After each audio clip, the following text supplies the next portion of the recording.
My husband threw tantrums for months, slammed a sauce jar so hard it cracked, flipped the coffee table, and his mom said, "Boys will be boys." So I threw bigger ones back. I married Nathan after dating for 2 years, and everything was great until we moved in together. We had this nice little duplex with a big kitchen and a backyard where I grew tomatoes and peppers. Nathan worked from home doing consulting, and I worked at the veterinary clinic downtown. We split everything down the middle and took turns cooking dinner. Life was good until about 3 months after the wedding when I saw who Nathan really was. We were at the grocery store and I grabbed the wrong brand of pasta sauce. Nathan grabbed the jar from my hand and slammed it back on the shelf so hard it cracked. The store employee just stared at us. Nathan said the sauce had too much sugar and walked off like nothing happened. I bought the sauce anyway because we needed it for dinner. When we got home, Nathan saw the jar in the bag and threw it in the trash. Then he made himself a sandwich and went to his office. After that, the tantrums started happening all the time. If I bought the wrong coffee creamer, he'd pour the whole bottle down the sink while I was watching. If I forgot to record his show, he'd unplug the TV and carry it to the garage.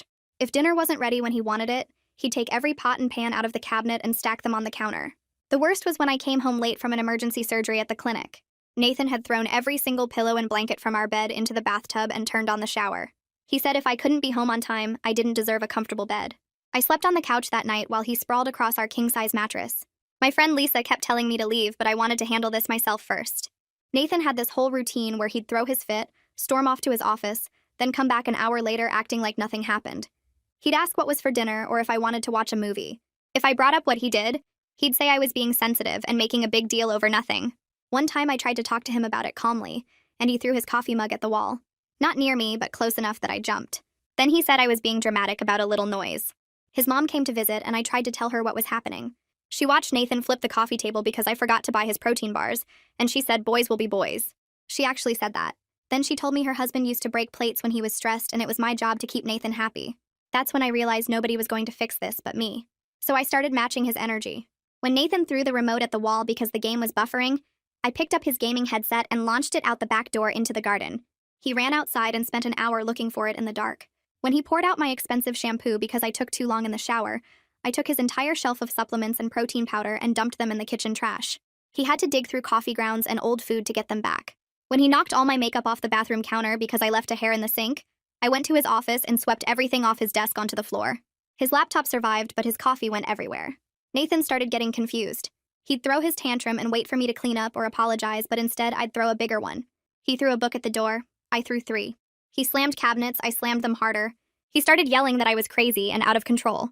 I yelled back that I was just expressing my feelings as he did. The breaking point came when Nathan's boss called him for an important video meeting. Nathan was in his office, and I was in the kitchen making lunch. I accidentally dropped a pan, and Nathan came storming out screaming about the noise. So I grabbed every pan we owned and started dropping them one by one. Nathan's face turned this deep red color that started at his neck and spread up to his hairline. His laptop screen showed his boss Winston's face frozen mid-question, and I could hear the tinny voice coming through the speakers asking what all that noise was about. Nathan slammed the laptop shut so hard I thought the screen might crack. He started walking toward me with his hands balled up into fists at his sides, and for a second I thought about backing up or apologizing or doing something to defuse the situation like I always did. But I was still holding that big cast iron skillet in my hand, and something in me just refused to move. Nathan stopped about 3 feet away from me, and we just stared at each other while he breathed really hard through his nose. I could see something different in his eyes that I'd never seen before. Something that looked almost like fear. Like he suddenly realized I wasn't going to back down this time. He opened his mouth like he was going to yell at me, but nothing came out. Then he spun around and punched the hallway wall so hard his fist went straight through the drywall. The sound was this awful crunch, and then he was shaking his hand and cursing, and he walked straight to his office and slammed the door so hard the whole duplex shook. I heard the lock click from where I was standing in the kitchen. I put the pan down on the counter and my hands were shaking. All the other pans were scattered across the kitchen floor like some kind of crazy obstacle course. I started picking them up one by one and putting them back in the cabinet, and my heart was beating so fast I could feel it in my throat. Through the office door, I could hear Nathan talking on his phone, and his voice had this high, panicked edge to it that I'd never heard before. I walked closer to the door and pressed my ear against it. He was telling someone that I'd lost my mind, that I'd ruined his important work call on purpose, that he didn't know what to do with me anymore. I realized he was talking to his mother. He kept saying things like, "She's out of control, and I can't live like this, and you need to come over here and talk to her." I stepped back from the door and went to sit on the couch in the living room. My phone was on the coffee table, and I opened it up to my photos. I'd been taking pictures of everything Nathan destroyed over the past few months without really thinking about why. There was the cracked sauce jar from the grocery store, the soaked bedding in the bathtub, my makeup scattered all over the bathroom floor, the dent in the wall from where he threw his coffee mug.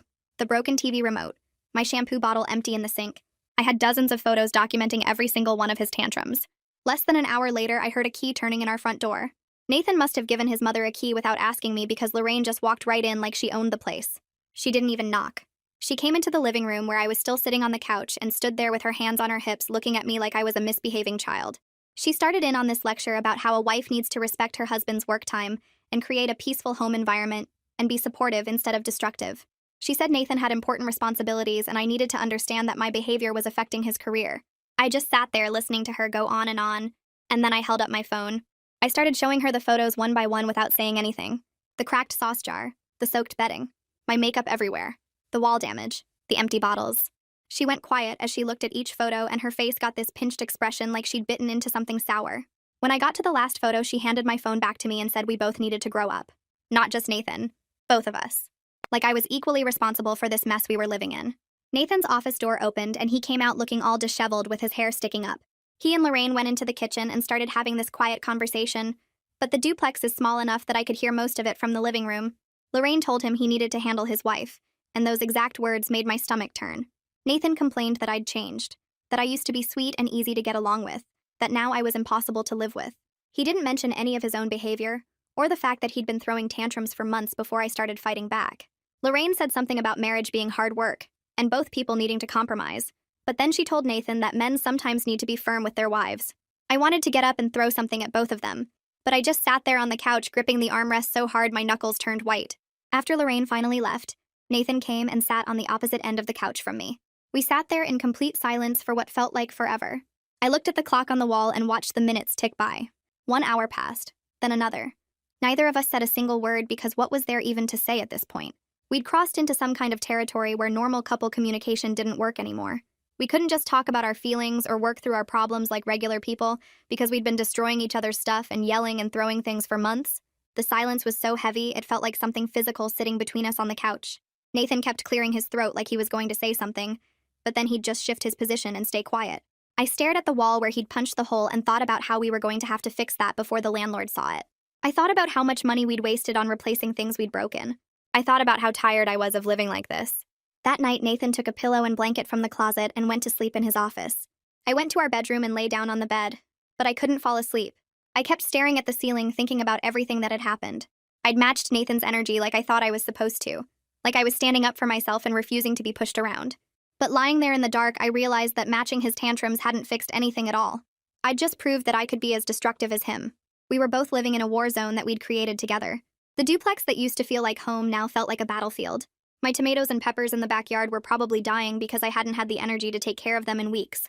Everything we'd built together was falling apart, and I didn't know how to stop it.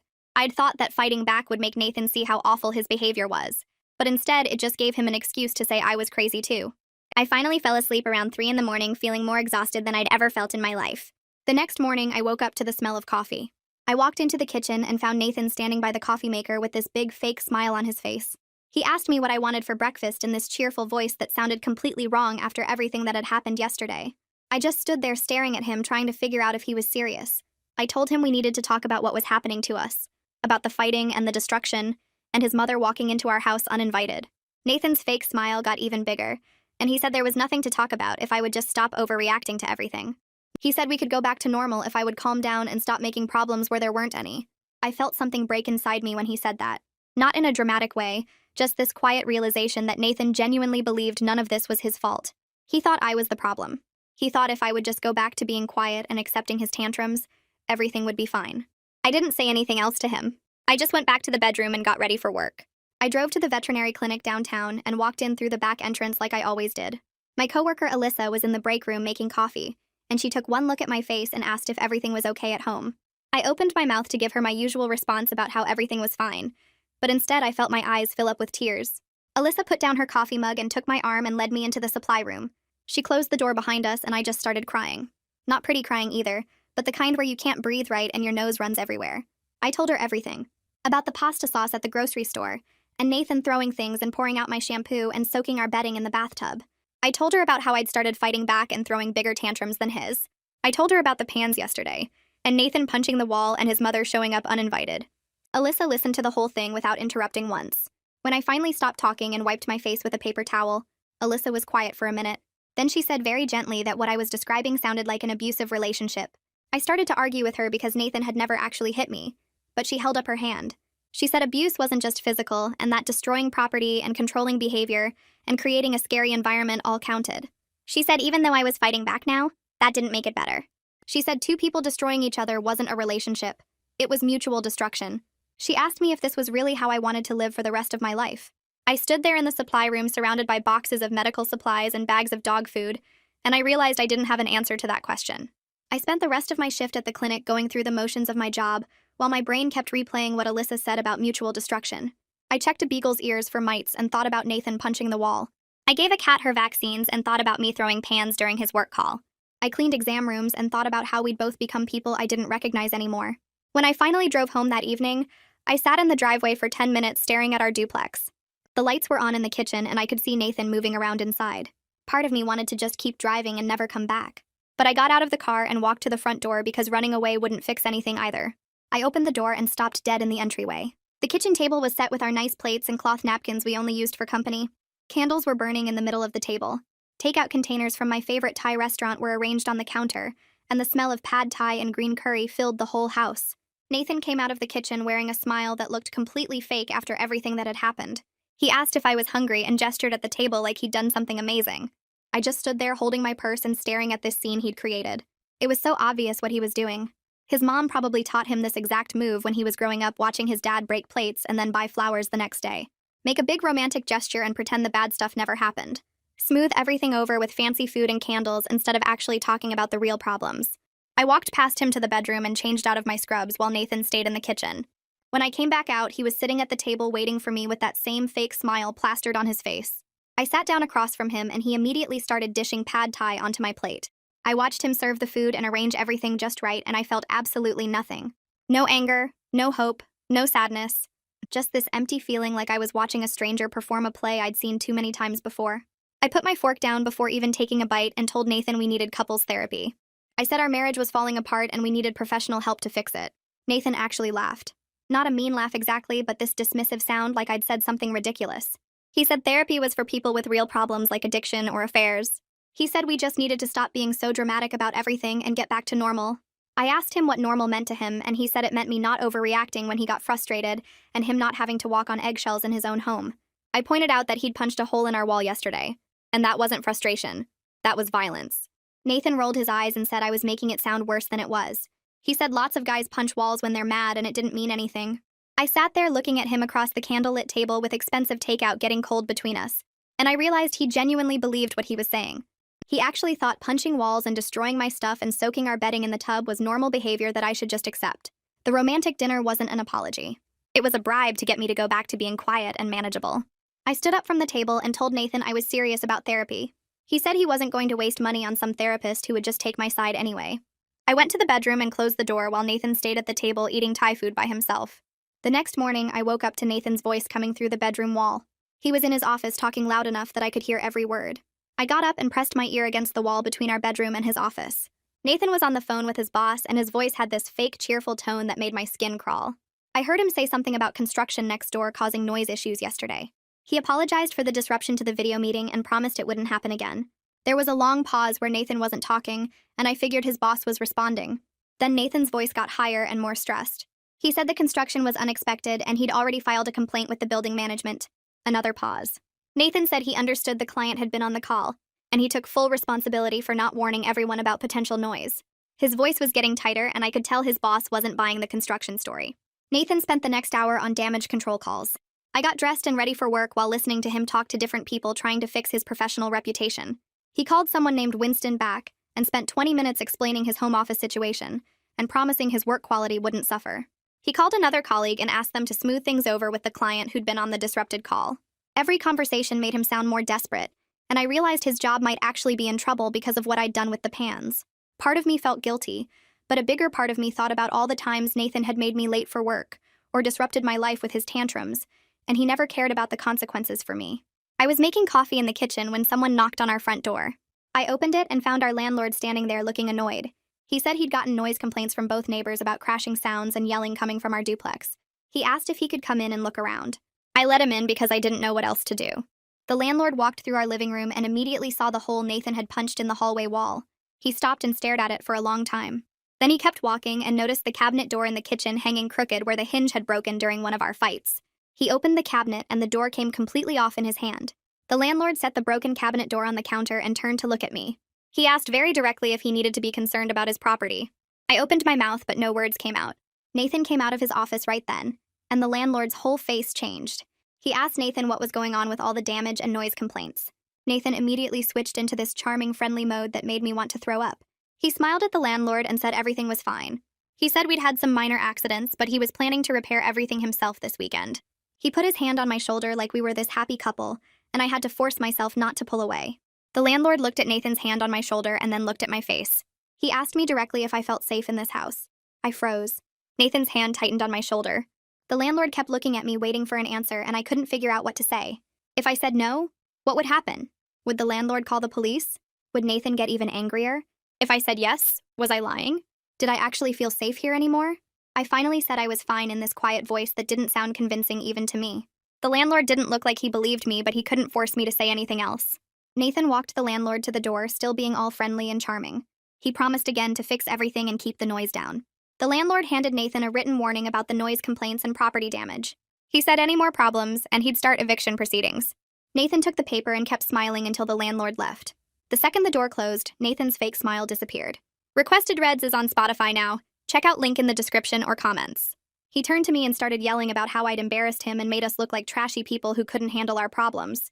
He said the landlord probably thought he was some kind of abuser now because of how I acted. I pointed out that he literally punched a wall yesterday, and the landlord could see the evidence. Nathan said that was different because I'd provoked him by dropping the pans during his meeting. He said if I hadn't started that whole thing, none of this would have happened. I told him he'd been throwing tantrums and breaking stuff for months before I ever fought back. Nathan said I was twisting everything around and making him sound like a bad guy when he was just reacting to my behavior. We stood in the hallway yelling at each other until I couldn't take it anymore and went to the guest room and slammed the door. That night, I got ready for bed in the guest room. I'd brought my pillow and some blankets in there earlier. I was just getting under the covers when I heard Nathan in the hallway. The guest room door opened and Nathan walked in. He didn't say anything, just went straight to the bed and started pulling the mattress off the frame. I asked him what he was doing, and he said if I wanted to sleep separately, then I could sleep on the floor or the couch. He dragged the mattress out of the guest room and down the hall to his office. I heard him shoving furniture around to make room for it.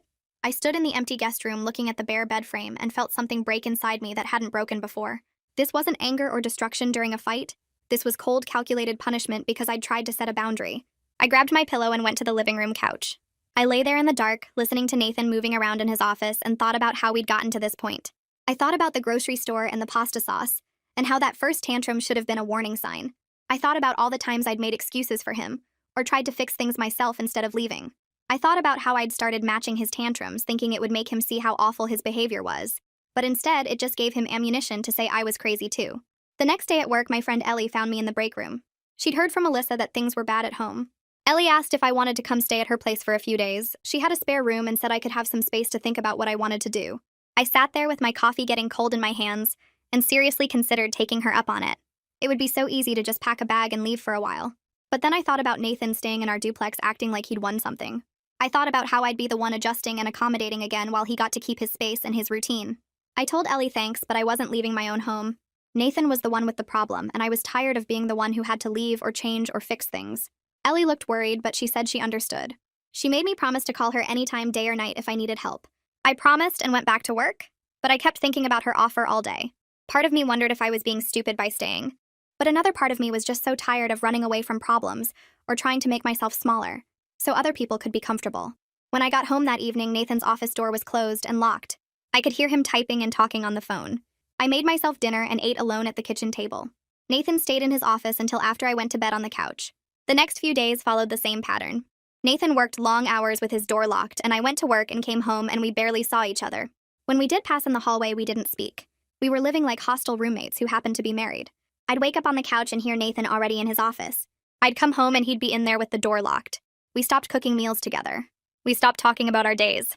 We stopped existing in the same space except for these brief, awkward moments in the hallway where we'd both look away and keep walking. I realized Nathan was avoiding me as much as I was avoiding him.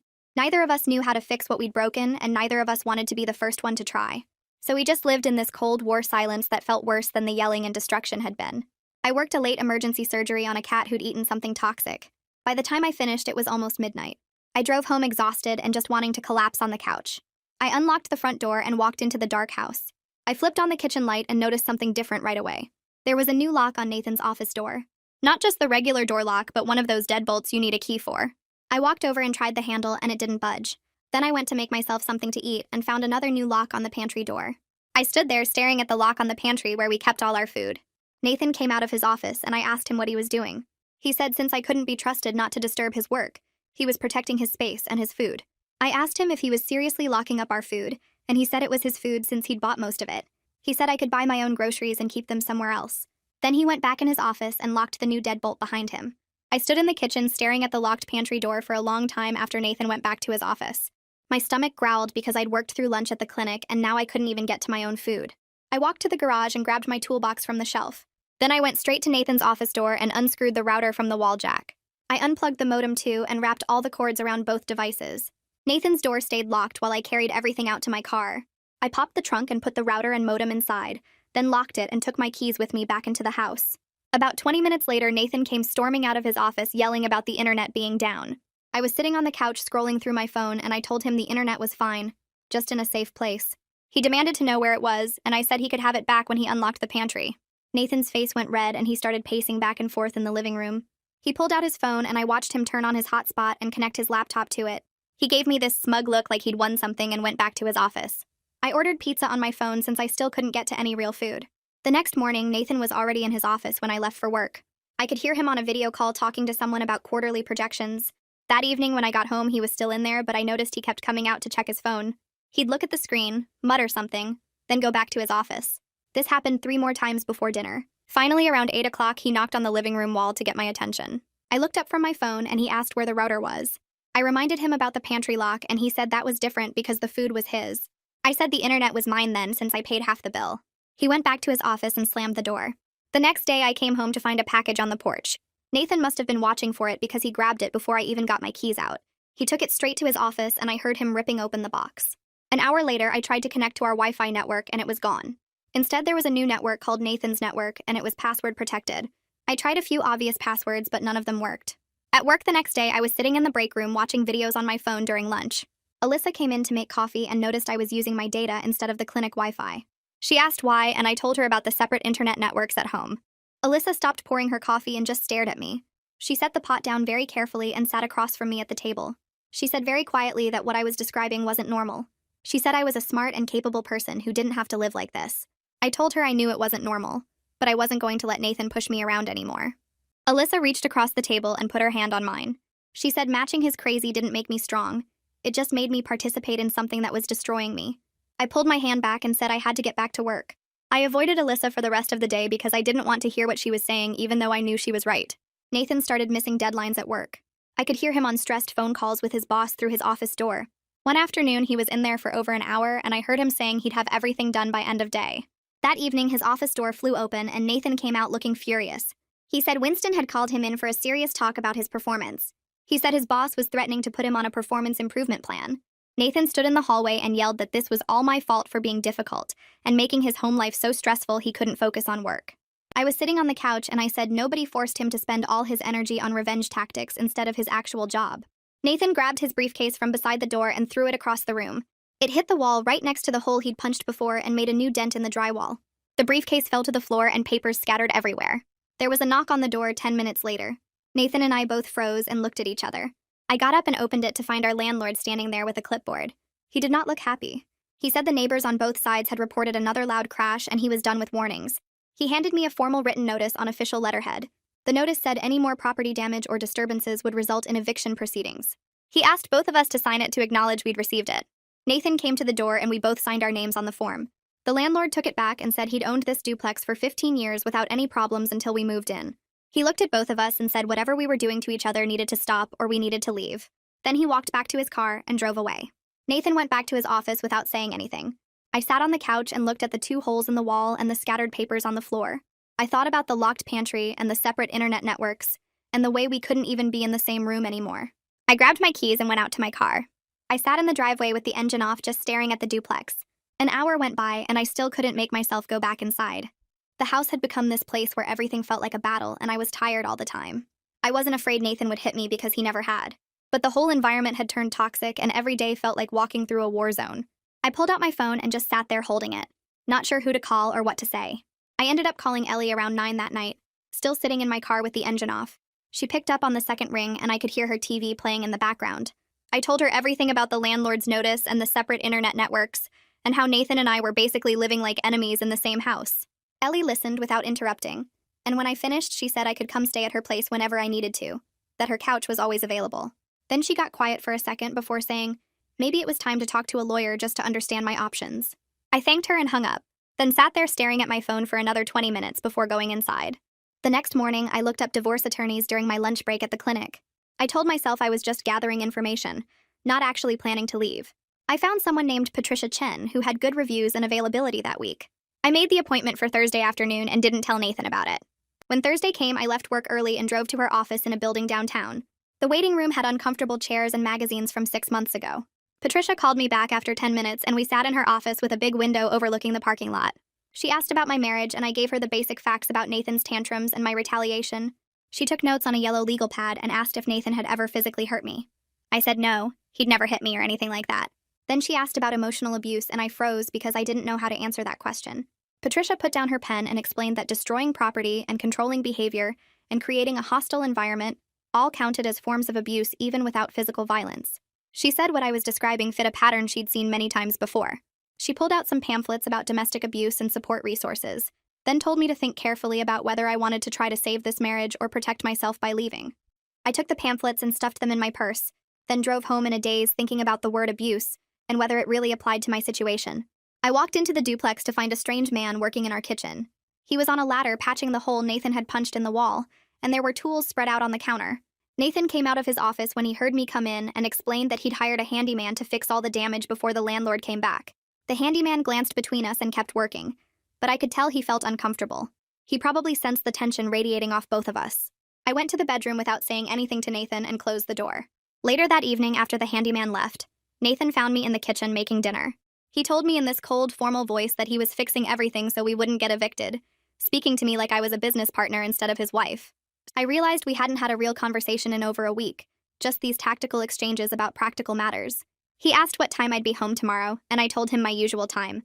Then he nodded and went back to his office. I ate dinner alone at the table looking at the freshly patched wall. At work the next day, Alyssa cornered me in the supply room and asked how things were going at home. I tried to brush her off, but she wouldn't let it go. She said I looked exhausted and stressed and she was worried about me. I finally admitted that Nathan and I were barely speaking and living like hostile roommates. Alyssa said even if Nathan wouldn't go to couples counseling, I needed to talk to someone because this situation was clearly taking a toll. She pulled up a therapist's website on her phone and showed me the profile for someone named Heidi Molina, who worked with relationship issues and trauma. I took a picture of the screen and promised Alyssa I'd think about it. I called Heidi's office that afternoon and made an appointment for the following Tuesday. The receptionist asked what I wanted to work on, and I said relationship problems, which felt like a massive understatement. When Tuesday came, I left work at 4 and drove to Heidi's office across town. She met me in the waiting room, a woman in her 50s with gray hair and kind eyes. Her office had soft lighting and comfortable chairs and a box of tissues on the side table. She asked me to tell her what brought me in, and I started talking about Nathan's tantrums and my retaliation, and everything that had happened over the past months. Saying it all out loud to a stranger made me realize how completely abnormal our situation had become. Heidi asked what I wanted to get out of therapy, and I opened my mouth to say I wanted to fix my marriage, but the words wouldn't come out. I sat there staring at the tissue box and realized I didn't even know if I wanted to save my marriage anymore. Heidi didn't push me for an answer. Instead, she started asking about Nathan's behavior patterns and my responses to them. She explained that what I was describing followed a classic abuse cycle, even though Nathan wasn't hitting me. She said my retaliation was a trauma response to feeling powerless in my own home. Then she said something that hit me hard, that matching his destructiveness didn't give me power back. It just made me participate in my own harm. I left that session feeling like someone had taken everything I thought I knew about my situation and turned it upside down. I kept seeing Heidi twice a week after that first appointment. Over the next few sessions, things started getting clearer in my head. I'd been so focused on proving I wouldn't be pushed around that I'd lost sight of whether this relationship was even worth fighting for. Nathan hadn't changed at all since I started matching his tantrums. He'd just gotten sneakier about his control tactics, like locking the pantry and creating separate internet networks. I was exhausted from constantly being on guard in my own home. Heidi helped me see that I deserved better than living in a war zone, whether I stayed with Nathan or not. 3 weeks into therapy, Nathan's mother called me directly for the first time in weeks. I was sitting in my car outside the clinic after work when her name popped up on my screen. I almost didn't answer, but curiosity got the better of me. Lorraine didn't even say hello, just launched into how she'd heard from Nathan that I was in therapy. Her voice had this disapproving edge as she told me therapists just wanted to break up families. And I held the phone away from my ear and stared at it for a second, then brought it back and very calmly told her I had to go. She was still talking when I hung up. I brought the phone back up and told her that her son learned his tantrum behavior from somewhere, and maybe she should think about her own role in creating this situation. My voice stayed calm and level even though my heart was pounding. Lorraine made this sputtering sound like she couldn't believe I'd said that to her. She started to say something about respect and family, but I just ended the call and set my phone down on the passenger seat. My hands were shaking a little, but I felt good about finally saying what needed to be said. An hour later, my phone buzzed with a text from Nathan asking how dare I speak to his mother that way, and saying I owed her an apology. I didn't respond because there was nothing to say that would make any difference. When I got home, Nathan was waiting in the living room with his arms crossed. He started yelling the second I walked through the door about how I disrespected his mother and embarrassed him. I dropped my bag on the floor and yelled back that his mother enabled his terrible behavior for his entire life. Nathan's face went red and he screamed that I'd turned into someone he didn't recognize anymore. I screamed back that I was just matching the energy he brought into this marriage from day one. We stood there in the middle of the living room actually yelling at each other for the first time in weeks, instead of doing our usual Cold War tactics. Nathan said I used to be sweet and easy to get along with, and now I was angry all the time. I told him I was angry because he'd made our home a place where I had to constantly defend myself. He yelled that everything was fine until I started acting crazy. I yelled that everything was never fine and I'd just been too scared to stand up for myself.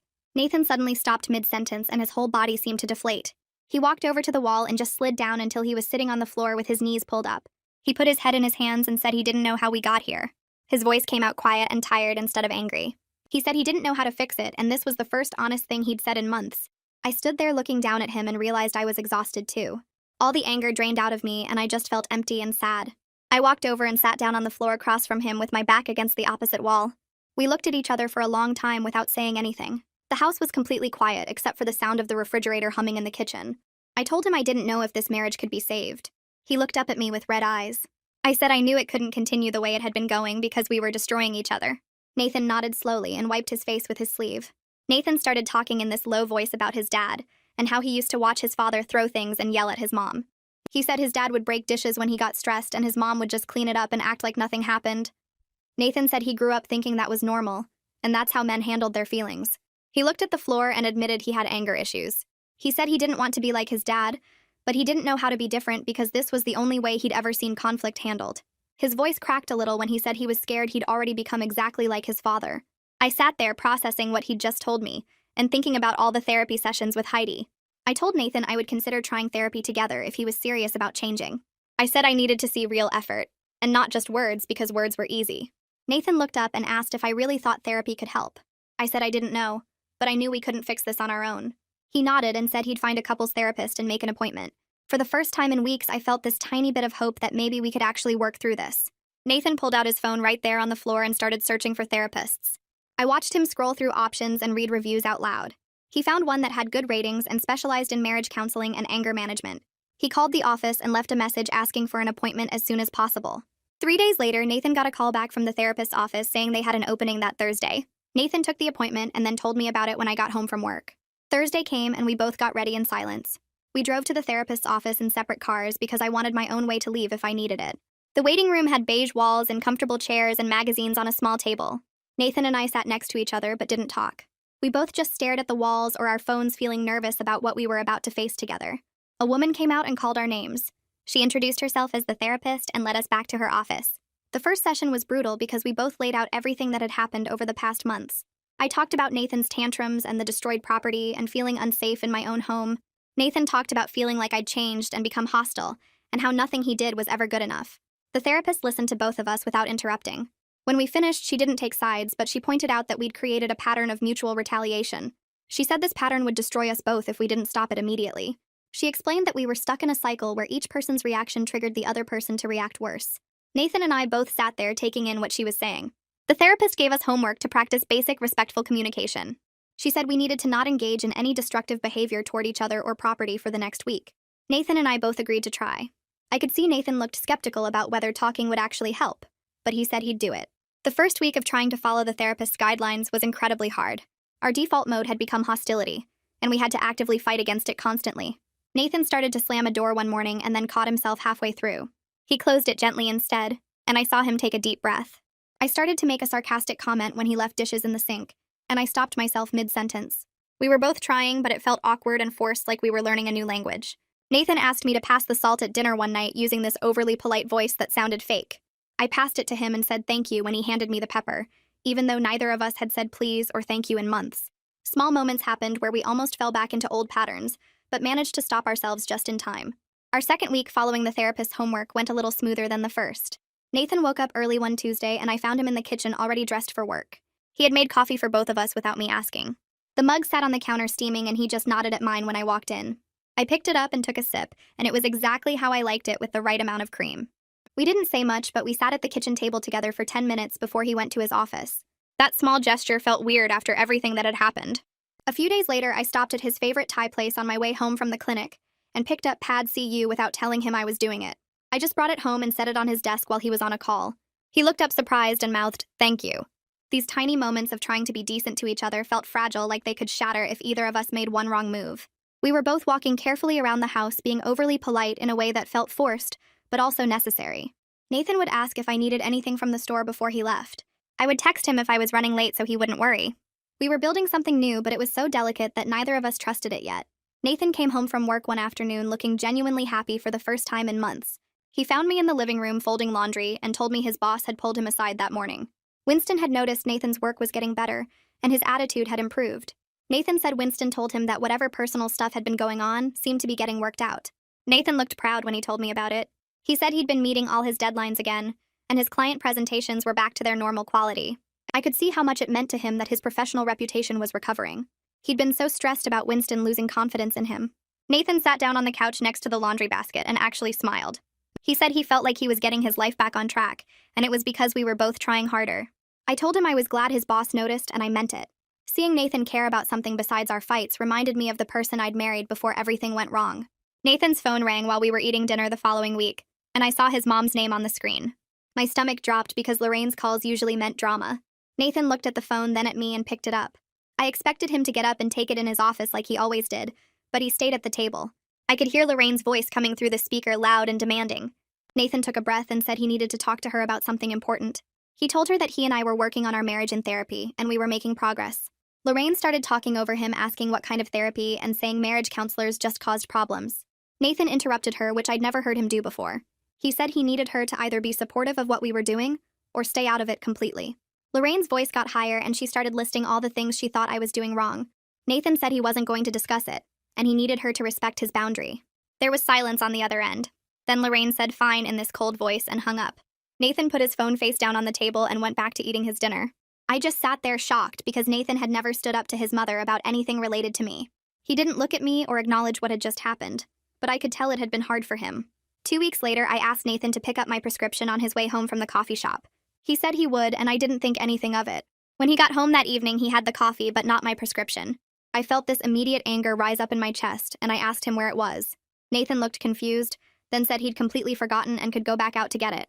My brain went straight to assuming he'd done it on purpose to mess with me. I said he probably forgot on purpose because that's what he always did when I asked him for something. Nathan's face fell and he said he genuinely forgot and he was sorry. I didn't believe him and I could feel myself getting ready to start a fight. Nathan suggested we call our therapist because this was exactly the kind of thing she'd told us would happen. I didn't want to call her because I was mad, but Nathan pulled out his phone and sent her a message asking if we could have an emergency session. She responded within an hour and said she could see us the next morning. That night we barely spoke, and I slept badly convinced Nathan had forgotten on purpose. The next morning we sat in the therapist's office and I laid out what happened. She listened, then asked me why I immediately assumed Nathan forgot on purpose. I said because that's what he used to do.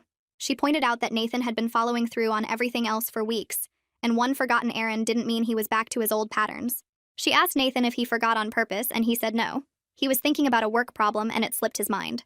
The therapist explained that rebuilding trust meant we'd both make mistakes, and we had to give each other room to mess up without assuming the worst.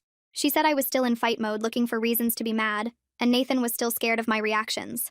We talked through it for the full hour, and by the end I felt stupid for blowing up over a forgotten prescription. 3 months into therapy, Nathan and I were having more good days than bad ones. We still had moments where we slipped into old patterns, but we caught ourselves faster. Nathan was learning to say he was frustrated instead of throwing things. One morning he was annoyed that I'd used the last of the coffee creamer, and instead of pouring something out, he just said he was irritated and went to the store to buy more. I was learning to set boundaries without destroying his stuff. When Nathan left wet towels on the bathroom floor, I told him it bothered me instead of throwing his toiletries in the trash. We were both working hard, but it still felt like work. Our therapist kept reminding us that change takes time, and we shouldn't expect to undo months of bad patterns overnight. Nathan was better about expressing himself, and I was better about not jumping to retaliation. We still argued sometimes, but the arguments didn't turn into destruction anymore. We actually talked through problems which felt weird and slow but effective. I noticed I wasn't constantly on edge waiting for Nathan to explode. He noticed I wasn't looking for reasons to fight back. We were building something that felt more stable even though it was different from what we'd had before. Our lease was coming up for renewal, and we weren't sure if the landlord would even let us stay. He'd given us that formal warning about the property damage and noise complaints. Nathan called him to ask about renewing, and the landlord came by the next day to inspect the duplex. He walked through every room looking at walls and floors and cabinets. Nathan had fixed the holes in the walls and replaced the broken cabinet hinges. Everything looked clean and intact. The landlord seemed surprised. He said he'd noticed it had been quiet for months with no complaints from the neighbors. Nathan told him we'd worked through our problems and things were much better now. The landlord looked at both of us and said he was glad we'd figured it out because he'd been ready to start eviction proceedings. He said he'd had this property for a long time and he liked having good tenants. He agreed to renew our lease for another year and told us he hoped things stayed peaceful. After he left, Nathan and I looked at each other and both felt relieved. Keeping our home felt like proof that we were actually making progress and not just pretending. I met Alyssa for lunch at the sandwich place near the clinic, and she asked how therapy was going. I told her about the progress Nathan and I had made over the past few months. Alyssa listened and then said she was proud of how hard I'd worked to fix things. She said I seemed like myself again, and not the stressed, angry version of me she'd been seeing for months. I thought about what she said and realized she was right. I wasn't walking on eggshells anymore waiting for Nathan to blow up. But I also wasn't in constant fight mode looking for the next battle. I felt more like the person I used to be before everything got so bad. Alyssa said she could see it in how I carried myself at work, and how I talked about my life. She said I smiled more and seemed lighter. I hadn't noticed the change in myself, but hearing her say it made me realize how much better I felt. The weight of living in a war zone was gone. I still had work to do in therapy, but I wasn't drowning anymore. Spring came and the backyard garden I'd planted the previous year was completely overgrown with weeds. I hadn't touched it in months because I'd been too stressed and angry to care about tomatoes and peppers. Nathan found me looking at it through the kitchen window one Saturday morning. He said we should plant it together this year since I'd been too overwhelmed to maintain it alone. I was surprised because Nathan had never shown interest in gardening before. We spent the afternoon outside pulling weeds and turning over the soil. Nathan asked what I wanted to plant, and I listed the vegetables I'd grown before. We drove to the garden center and picked out seedlings together. Nathan carried the heavy bags of soil and I organized the planting layout. We worked side by side in the backyard, digging holes and setting plants in the ground. Nathan got dirt all over his hands and clothes and didn't complain once. We watered everything and stood back to look at our work. It felt almost normal in a way it hadn't in nearly a year. Just two people working on a project together without tension or anger. The garden became something we both took care of over the following weeks, and it felt good to share that responsibility. Our therapist scheduled our regular session and told us she wanted to talk about our progress. She said Nathan and I had made significant improvements in how we communicated and handled conflict. She pointed out that we'd gone from mutual destruction to actual problem solving, but she warned us that we needed to stay careful about our patterns, especially during stressful times. She said the tools we'd learned in therapy only worked if we kept using them. She recommended we continue therapy monthly as maintenance instead of stopping completely. She explained that many couples stop therapy as soon as things get better, and then fall back into old patterns when stress hits. Nathan and I both agreed to keep coming monthly. We'd worked too hard to risk losing the progress we'd made. The therapist said she was proud of both of us for doing the difficult work of changing. She reminded us that growth was ongoing, and we should celebrate how far we'd come, while staying aware that we'd always need to be intentional about our relationship. Nathan's mother called and said she wanted to visit the following weekend. Nathan asked me if that was okay, and I said yes, even though I was nervous. Lorraine showed up on Saturday afternoon, and I expected the usual tension and judgment. But she sat down at our kitchen table and looked at both of us with this serious expression. She said she wanted to apologize to me for dismissing the problems in our marriage and enabling Nathan's behavior. I sat there stunned because Lorraine had never apologized for anything. She said watching Nathan almost lose his marriage had made her think about her own marriage and the patterns she'd passed down to him. She admitted that Nathan's father had treated her the same way, and she'd normalized it by calling it boys being boys. She said she realized she'd taught Nathan that destructive behavior was acceptable when it wasn't. Lorraine looked at Nathan and told him she was sorry for not holding him accountable. Then she looked at me and said she was sorry for making me feel like his behavior was my fault. I didn't know what to say, so I just nodded. Nathan reached across the table and squeezed his mom's hand. Lorraine stayed for dinner, and the whole visit felt different from every other time she'd been in our house. She was actually trying to be supportive instead of critical. After she left, Nathan and I sat on the couch, and he said he never thought his mom would admit she was wrong about anything. I said it meant a lot that she'd reflected on her own role in the situation. We both felt like maybe things really were changing for the better. 6 months after that day with the pans, Nathan and I are in a much better place, though we both know we're not completely healed. We've learned to catch ourselves before falling into old patterns, and we actually talk about problems now instead of destroying things. Last week, Nathan started getting frustrated about something at work, and I saw him clench his fists. He stopped himself, took 3 deep breaths like our therapist taught him, and told me he needed 10 minutes alone. I said okay, and went to the backyard to check on the tomatoes. When he came back out, he apologized for needing space and explained what was bothering him with actual words. These moments still feel new and fragile, but they're happening more often than the bad days. We had a fight yesterday about whose turn it was to clean the bathroom, and Nathan raised his voice. I felt myself wanting to yell back louder like I used to, but instead I said we needed to take a break from the conversation. We both went to separate rooms for 20 minutes, and when we came back, we talked it through calmly. The bathroom got cleaned, and nobody threw anything or slammed any doors. I continue individual therapy with Heidi because I realize I have my own work to do beyond the couple's issues. She helps me understand why I stayed so long before standing up for myself, and how to maintain boundaries in healthy ways. Last session, she asked me what I was getting out of matching Nathan's tantrums, and I had to really think about it. I told her it made me feel powerful after months of feeling helpless and small. She pointed out that real power comes from choosing how to respond, not from proving I could be just as destructive. That hit me hard because she was right. I'd been so focused on not being a victim that I became someone I didn't recognize. Heidi gives me homework every week about recognizing my own patterns and triggers. This week, I'm supposed to notice when I feel defensive and ask myself if the situation actually requires defense, or if I'm reacting from old fear. Nathan starts his own individual therapy to work on the anger issues that go deeper than our marriage. He tells me his therapist is helping him understand how his childhood shaped his responses, and he's committed to breaking the cycle. He came home from his session last Thursday and said he'd had a breakthrough about watching his dad destroy things when he was angry. Nathan said he learned that breaking stuff was how men handled frustration, because that's what he saw growing up. His therapist is teaching him other ways to process anger that don't involve destruction or control. I can see him really trying, and that means everything to me. We're not perfect, and we still have hard days, but we've built something different from what we had before. A relationship based on actual communication, instead of fear and retaliation. I'm genuinely hopeful about our future together in a way I couldn't have imagined 6 months ago, when I was dropping pans on the kitchen floor. And yeah, that's the takeaway. Nothing fancy, just something worth thinking about for a minute. If it helped even a little, then it did its job.